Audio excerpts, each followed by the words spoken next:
Leafs Nation, I'm actually feeling pretty optimistic about this one, because after months of wondering whether Morgan Rielly would be part of another major Toronto shakeup, the picture is starting to look much clearer. I'm Victor, and with a Rielly trade becoming increasingly unlikely, the Maple Leafs may be preparing to bet on this roster, their young talent, and the possibility that Rielly himself can bounce back. And that brings us to Darren Raddysh, because Toronto's new defenseman could become a huge part of making that gamble work. After breaking out offensively last season, Raddysh is expected to receive a major role in Toronto, including power play opportunities, and there is already plenty of intrigue about what he could do alongside Rielly. So today we need to talk about why keeping Rielly may suddenly make more sense, and why Raddysh could become one of the most important pieces of Toronto's season. And before we get into it, help us push towards 1,700 subscribers by hitting that subscribe button if you enjoy talking Leafs hockey with us. Now, let's get into it. At this point, the biggest development may actually be that nothing dramatic happens with Morgan Rielly before the season begins. After months of trade speculation, possible destinations, and ideas involving players like Erik Karlsson, the market appears to have cooled enough that Toronto is increasingly likely to enter training camp with Rielly still on the roster. And honestly, that may be the smartest outcome right now. Trading a player simply because his name has been circulating does not make sense if the return does not clearly improve the team, especially when Anaheim may have difficulty fitting his contract and Pittsburgh has already added another defenseman. If Toronto cannot get real value back, keeping Rielly and giving him a chance to rebuild his game is far more reasonable than forcing a move just to say something changed. Rielly is coming off a difficult season with 36 points, and there is no question that his offensive production has declined while concerns about his defensive play have continued. But he is still an experienced defenseman who can move the puck, contribute offensively, and play significant minutes. So the challenge now becomes finding a role and a partner that allow him to focus more on what he still does well. That is where Toronto's internal improvement becomes so important. The Leafs may no longer be looking for one massive trade to fix everything. Instead, they appear ready to bet on better deployment, new combinations, younger players taking a step forward, and the new coaching staff putting everyone in stronger positions. Easton Cowan's a major part of that gamble.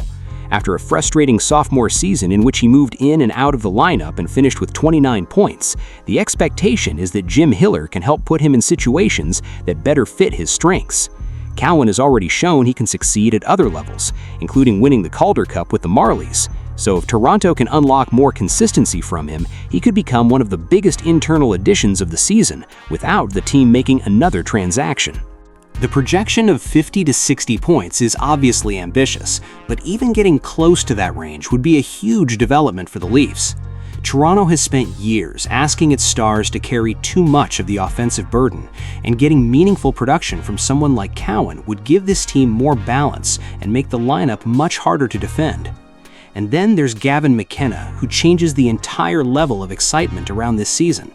Toronto did not simply add another prospect, they added a first overall pick carrying enormous expectations, and there is already discussion about whether he could eventually find himself playing alongside Austin Matthews. That possibility is obviously something every Leafs fan is going to watch closely, because if the chemistry develops, Toronto could have one of the most exciting young star combinations in the league.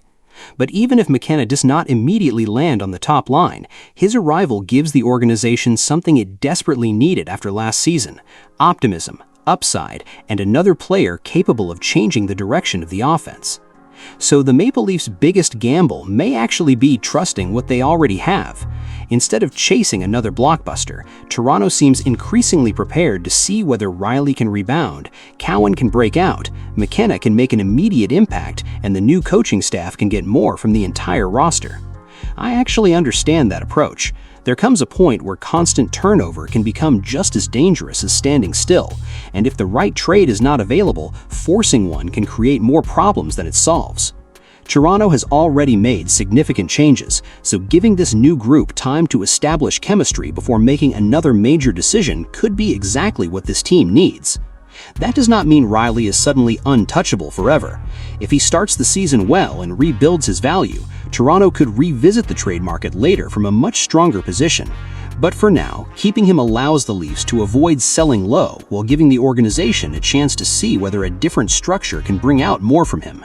And this is where the next story becomes especially important, because one of Toronto's biggest offseason additions on defense could have a direct impact on whether that Rielly gamble works.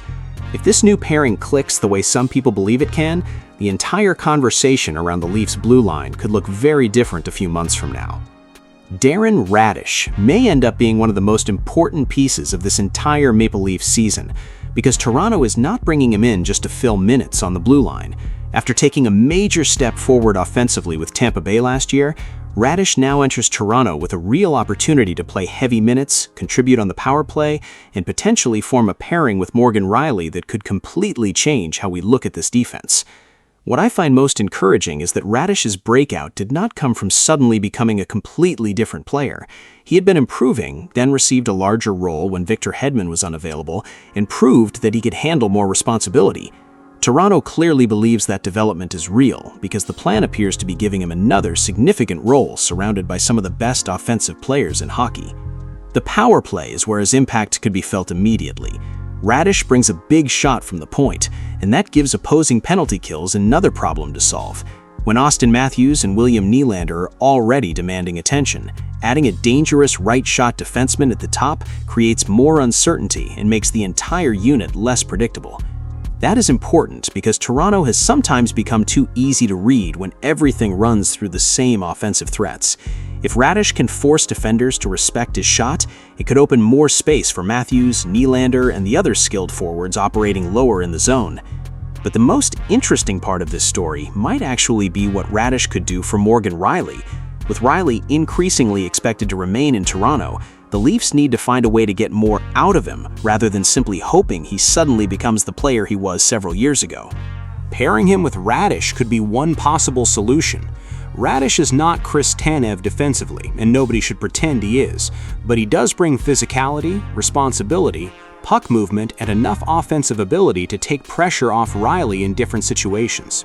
If that pairing works, Rielly could potentially spend more time using his skating and offensive instincts instead of constantly being exposed in situations that highlight his weaknesses. For a player coming off a frustrating season, sometimes the right partner and the right role can make a huge difference. The expectations on Raddysh are also significant because Toronto is paying him roughly $8 million per season. At that price, he cannot simply be a decent second-pair defenseman who contributes occasionally. The Maple Leafs need him to become a major part of the blue line, and that means playing important minutes, helping the power play, and giving the team consistent production. There is obviously risk involved because last season was his biggest offensive year, and nobody can guarantee that he will repeat it. But I do not think it is unreasonable to believe he can remain productive, especially when Toronto is putting him in a similar situation with high-end talent around him and a coaching staff that appears ready to give him real responsibility. The discussion around a possible 60-point season is ambitious, but even if Raddysh falls short of that number, Toronto would still benefit greatly if he becomes a consistent offensive threat from the back end. The Maple Leafs have spent years needing more production from their defense, and adding another legitimate weapon could change the way teams defend them. When we connect this with the first story, the picture becomes much clearer. Toronto appears increasingly willing to start the season with Morgan Rielly still on the roster, and that decision becomes easier to understand if the organization genuinely believes Raddysh can help stabilize the pairing and unlock more from Rielly. At the same time, the Leafs are also betting on Easton Cowan taking another step and Gavin McKenna making an immediate impact, which means this season is going to depend heavily on internal improvement rather than one final blockbuster trade. That makes the situation exciting, but it also makes it very decisive. Toronto has essentially chosen to trust that the talent already in the building, combined with the new additions in Jim Hiller's system, can produce a much better team than the one we saw last season. As a fan, I can understand the optimism, because there is real upside here. If Raddysh continues developing, Rielly rebounds beside him, Cowan grows into a larger role, and McKenna adjusts quickly, this team could look significantly better without another major trade. But there is also pressure attached to that gamble. Standing pat only looks smart if the players you are trusting actually deliver, and Raddysh may be one of the biggest examples of that. If he proves last season was not a fluke, Toronto's defense could become much more dangerous and balanced, and Morgan Rielly may finally get the kind of partner capable of helping him rediscover his best hockey. When you put these two stories together, the Maple Leafs seem to be entering the season with a very different mindset than we expected earlier in the summer. Instead of forcing another blockbuster involving Morgan Rielly, Toronto appears willing to trust the roster it has built and see whether better coaching, stronger defensive partnerships, and improvement from younger players can produce the step forward this organization desperately needs. Darren Raddysh could become one of the biggest pieces of that gamble, because his arrival gives Toronto something this blue line has lacked: another legitimate offensive threat who can move the puck, play significant minutes, and make the power play less predictable. If he can come close to repeating the production he showed in Tampa Bay, his impact could extend far beyond his own numbers, because he may also put Morgan Rielly in a much better position to succeed. That is why I think the situation is more encouraging than concerning right now, although there is definitely pressure attached to it. Toronto is paying Raddysh like an important defenseman, Rielly needs a bounce-back season, Easton Cowan is being counted on to take another step, and Gavin McKenna arrives with enormous expectations. So this team is betting heavily on several things going right at the same time. As a Leafs fan, I actually like giving this group a chance before making another major trade, because forcing a deal simply for the sake of change could create another problem instead of solving one. But there cannot be excuses anymore either. If Toronto chooses to keep Rielly and trust this defensive group, then Raddysh and the rest of the blue line have to prove that this combination can work when the games start to matter. Now I want to hear from you. Do you think Darren Raddysh can become the partner Morgan Rielly has needed? And are you comfortable with Toronto entering the season without another blockbuster move? Let me know in the comments, because I think this is going to be one of the biggest debates around the Leafs heading into opening night. And if you enjoy these Maple Leafs updates, leave a like and subscribe so you can keep following everything that happens with us throughout the season. We're now pushing towards 1,700 subscribers, and if you haven't joined the channel yet, I'd really appreciate your help getting us to that next milestone. Thanks for watching, Leafs Nation, and I'll see you in the next one.